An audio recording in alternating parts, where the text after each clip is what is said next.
May 1381. England was recovering from the Black Death, a plague that killed almost half the population. The nation was bogged down in a war with France. Tax revenues were down. War was expensive. Parliament needed money. 5 years earlier, it had introduced the first poll tax. A second poll tax was levied in 1379, and in 1380 a third, charging 1 shilling or 3 groats on everybody aged 16 or over.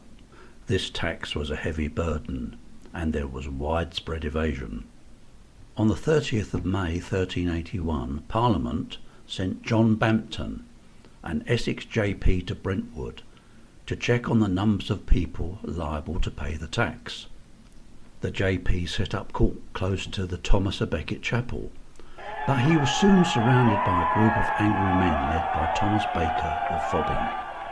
Baker told the commissioner that not a penny more tax would be paid, so his arrest was ordered. This led to a riot. The commissioners, fearing for their lives, fled back to London.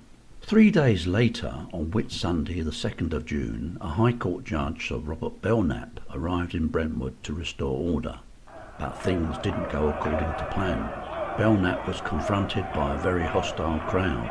He was manhandled and stripped of his fine robes and sent packing. 3 of his clerks were seized and beheaded, and all the court records burnt.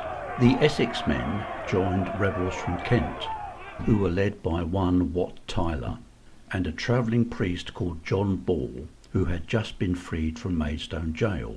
John Ball believed it was wrong that whilst a few in England were very rich, so many people were very poor. Despite some fruitless negotiations at Greenwich, the rebels marched on central London. They captured the Tower of London, stormed the prisons, burnt down the Savoy Palace, the home of the hated John of Gaunt, and murdered 3 of England's ministers of state, the Chancellor, the Chief Justice, and the Treasurer. The government of Richard II, who was just 14 years old, was nearly toppled, and London endured 2 weeks of mayhem. So on June the 15th, the King agreed again to meet the rebels, this time at Smithfield, close to a spot by the meat market. Wat Tyler, apparently the worse the wear for drink, attempted to approach the King, but in the melee he was fatally stabbed by William Walworth, the Mayor of London. The King then confronted the crowd and won them over with promises of fair treatment and new freedoms, and the rebels dispersed.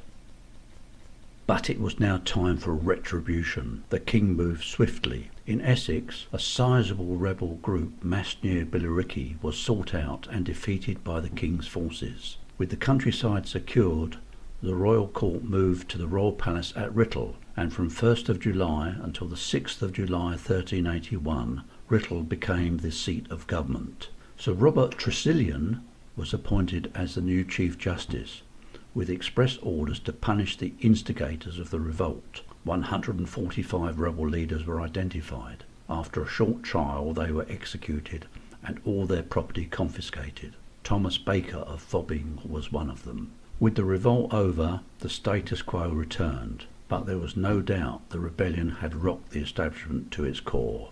The Chancellor, the Chief Justice and the Treasurer had all been killed. Royal lodges and official buildings had been looted and burned. England would never be quite the same again.